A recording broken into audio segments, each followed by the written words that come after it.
কবিগুরু রবীন্দ্রনাথ ঠাকুরের অঞ্জনা নদী তীরে চন্দনী গায়ে পোড় মন্দিরখানা গঞ্জের পায়ে জীর্ণ ফাটল ধরা এক কোণে তারি অন্ধ নিয়েছে বাসা কুঞ্জ বিহারী।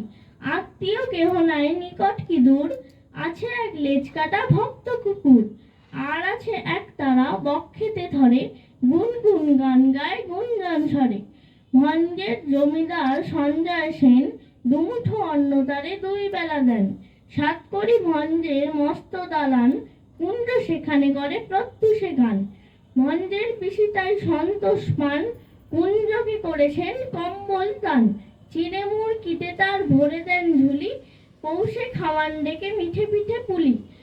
আশ্বিনে হাট বসে ভারী তুম করে, মহাজনী নৌকায় হাট যায় ভোলে।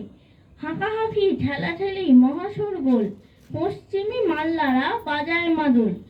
বোঝা নিয়ে মন্থর চলে গরু গাড়ি, চাকাগুলো ক্রন্দন করে তাক ছাড়ি। কল্লোলে কোলাহলে জাগে এক ধ্বনি, অন্ধের কণ্ঠের গান আগমনী।